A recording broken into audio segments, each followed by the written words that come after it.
Get your trash out of here! It was Gregory Bales, head of the California Cemetery and Funeral Bureau, yelling at Phil Brighton, CEO of Green Acres, a company that specialized in ecological funerals. Phil ignored the heckling. He had heard it all before. He was damn near run out of Georgia last month. The people there called him sick, said what he was doing was an abomination against God. Unfortunately, though, he needed Gregory on his side. Gregory was the guy who approved how people's remains were legally dealt with in the Golden State. Ecological processing of bodies after death is the best thing for the environment, Phil told the people standing around booth 195 at the 5th annual Los Angeles Mortuary Science Conference. It was one of the biggest expos for marketing his company, and he needed some deals. He was facing bankruptcy if he couldn't drum up some business. Green Acres specialized in green funerals. Well, not funerals as such, but green decomposition of bodies. In just one short month using Phil's patented process, he could turn a corpse into mulch. Unlike traditional embalming methods, where a corpse is pumped full of chemicals so they don't look like they're rotting but peacefully resting, because, we can't deal with the realities of death, Phil's method was entirely natural. No chemicals needed, just the wonders of beneficial microbes. It was also better than cremation, which put noxious gases into the air and used far too much energy in this era of global warming. If a body was given to Green Acres, it would go into a capsule filled with straw, wood chips, and alfalfa. There, it would rest. Nature would do its thing, slowly breaking down the corpse over a 30-day period. When it was done, poof, mulch. It was like an easy-bake oven for the dead. The loved ones could use the mulch to fertilize plants, trees, rose bushes, whatever they desired. "Grandpa sure makes these tomatoes taste sweeter," Phil would often joke.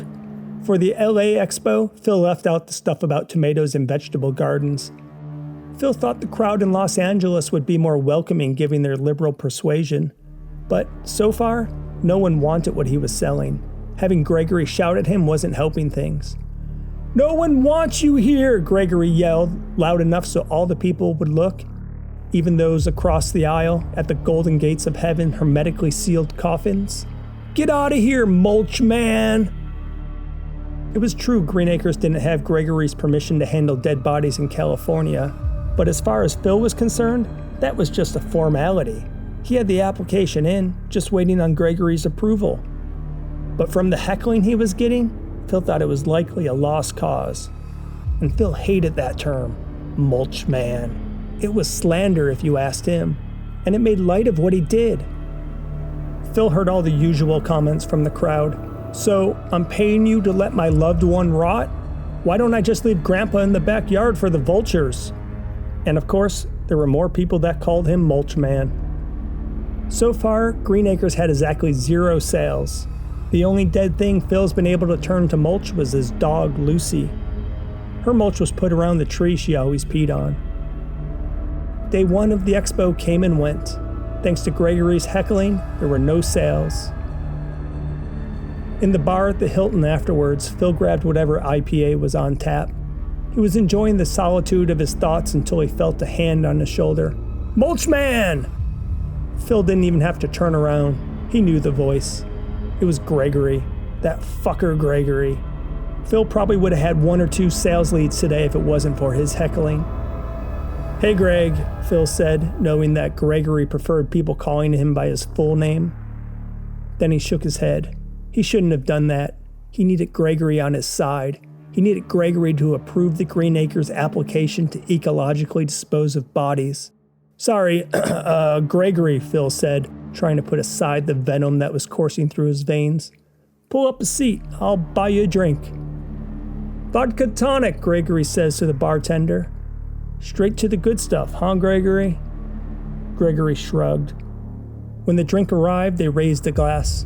"To the dead," Gregory said. "They keep our business alive."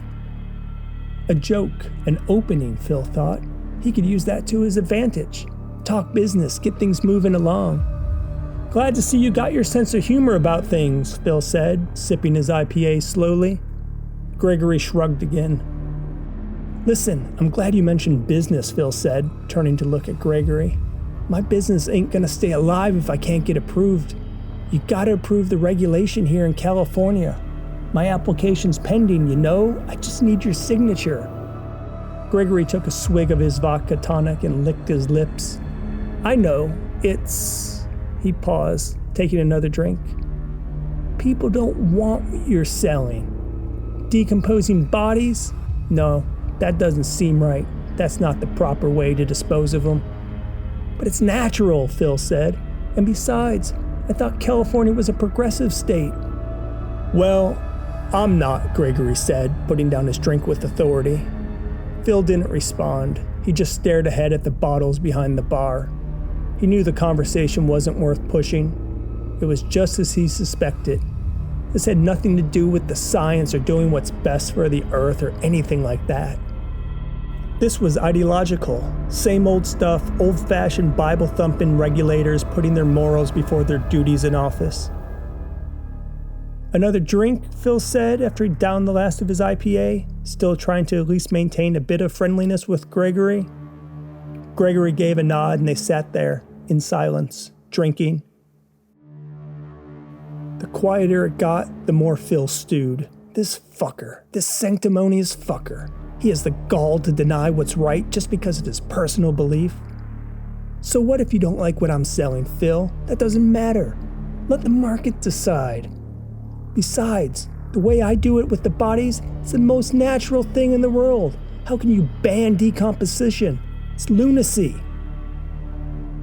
Phil ordered another drink and got one for Gregory too. And the more the alcohol flowed, the angrier Phil got.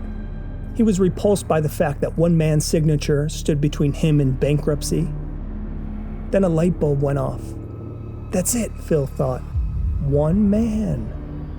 One man. Get rid of the man, get rid of the problem. The solution seemed so simple. Phil smiled, wondering why he didn't think of it before. Let's do one last round, Phil said, ordering new drinks for both of them even though they were already tipsy. You got nowhere to be in the morning, right? Only with the stiffs, Gregory joked. Joke's on you, Phil thought. Phil let Gregory leave the bar first. A minute later, after watching him take a right towards the Hilton lobby, Phil exited. He kept enough distance from Gregory so he wouldn't be seen.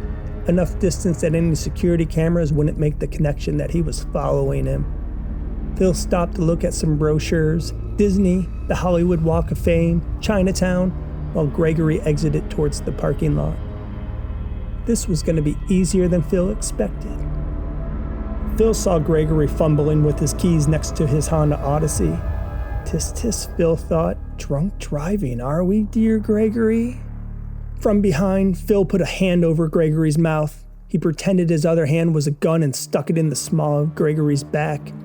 Get in the car, nice and slow. Don't look back or I shoot. We're going for a little ride. And I'll be in the back seat, right behind you. Any funny business and you're done for. Gregory didn't turn around, just nodded. Phil could smell something.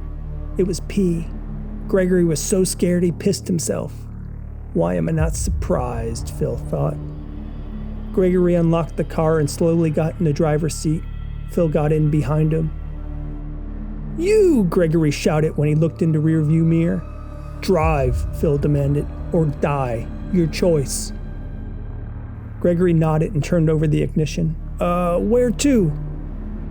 Phil hadn't thought that far ahead. The furthest he got with his idea was to kill the son of a bitch. Parking garage, Phil said. Parking garage? Gregory parroted, confused. Just drive. In the garage, Phil had Gregory park in the back corner, somewhere hidden in the shadows. When he turned off the ignition, that's when Phil attacked. He lunged at Gregory, grabbing his hair and smashing his forehead into the steering wheel. The first hit dazed him, the second drew blood. Again, a bigger bash, again. Gregory's arms were flailing wildly, swinging at Phil, trying to stop the assault, but they landed like marshmallows. Phil was so amped up that even Evander Holyfield couldn't have stopped him. In his head, it was nothing but pure hatred. Kill, kill, kill, kill this fucking piece of shit. It's him or you, him or your business, him or your life's work. Blood ran down the windshield. Gregory was bleeding severely now. His eyes were blackened slits, his nose smashed inward, and his lips mangled pieces of taffy. He stopped trying to fight back. Instead, he fought consciousness. And still, Phil wouldn't stop. Again. The steering wheel cracked with the force of Gregory's skull. As he started to go limp, Phil took the seatbelt and wrapped it around his neck, cinching it tight, pulling with all the strength he could. "Get your trash out of here," Phil screamed, mocking Gregory with the words he used on the expo floor. With no oxygen to his brain, Gregory jerked, the twitches of death. Phil pulled harder. Gregory's head was a tomato. Blood ran out of every hole. And then, the final slump. Gregory stopped reacting and fell silent in the driver's seat. Phil was still amped and kept pulling on the seatbelt as hard as he could, even after Gregory stopped moving. He had never killed anything before, never even gone fishing. His heart was racing and he was breathing heavily like a maniac, and he kept pulling with all his might. "Die, you fucker, die!" Gregory was already dead.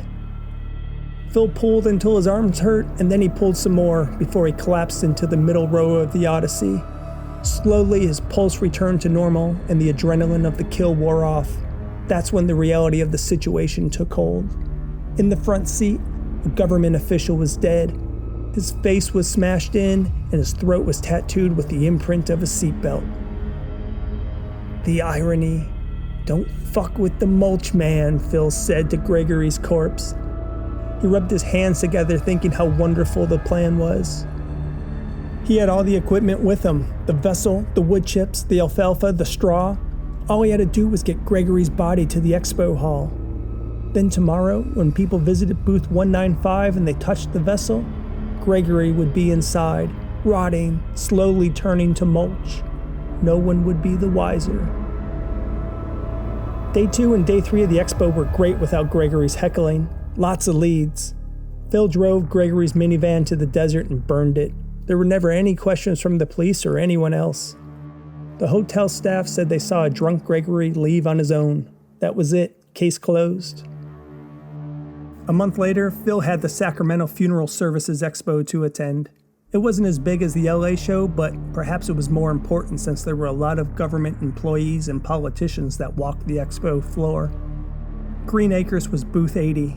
The timing couldn't have been more perfect. Phil didn't think about it when he let his passions overcome him and he killed Gregory, but by the time Sacramento rolled around, Gregory would be mulch. He would actually have something for the expo attendees to touch and feel.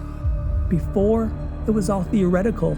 Now they could hold the mulch in their hands and see how good the process really was. On the second day of the Sacramento Expo, Susanna Murray stopped by the Green Acres booth. Before the handshake, Phil didn't know who she was, but then she introduced herself as the acting interim head of the California Cemetery and Funeral Bureau. Phil gulped and wiped his mouth, nervous. Did they finally catch up with him? He felt faint, started seeing stars. This was it. He knew it was all too perfect. He knew they would get him eventually. This was it. He was done for. Bankruptcy was the least of his problems. Now he'd be going to jail. Locked up for life. Susanna picked up the mulch on display, the remains of Gregory, and rubbed her hands across the rough texture before bringing it to her nose and smelling it. She nodded in agreement. "I've heard about this," she said. "What do you call it? Green or organic death?" Phil shook his head, waking himself up from daydreams of prison rape and worse. That's right, it's totally organic, a natural process," he said, quickly going into sales mode. Susanna held up the mulch, gently waving it around. "Is this the end result?" Phil grabbed a handful of mulch, Gregory, and rubbed it in his hands. "Yes, ma'am. What we're holding here is the final product. This is the most earth-friendly and natural thing you can do for a loved one. This mulch can be used to create more life, not toxic chemicals or leaching. In fact, 1 metric ton of carbon was prevented from going into the atmosphere by using the Green Acres method of decomposition." Susanna took another big sniff at the mulch. "Very fascinating. We need to do all we can to save the earth, so I fully support this approach for human remains." Phil's eyes lit up in excitement. I know you have an application for regulatory approval sitting on my desk, Susanna said. Consider it approved. Phil was all smiles as he pumped Susanna's hand and thanked her for stopping by. He even gave her a bit of mulch, a free sample he called it. After she left, he pumped his fists in the air. Greg, old boy, you did it! Your mulch got me over the hump! As Phil was packing up the booth, his thoughts went to the struggles he had with regulators across the land. Georgia, Tennessee, Arizona, all the states where one person turned him down and said his practices were horrific. He thought he'll have to travel to those states and have a special one-on-one meeting with these people. Thanks to Gregory, he had a new strategy for dealing with nasty bureaucrats. Their replacements would surely be more open-minded. Besides, Phil said as he packed up the booth's final pieces, who doesn't like free samples?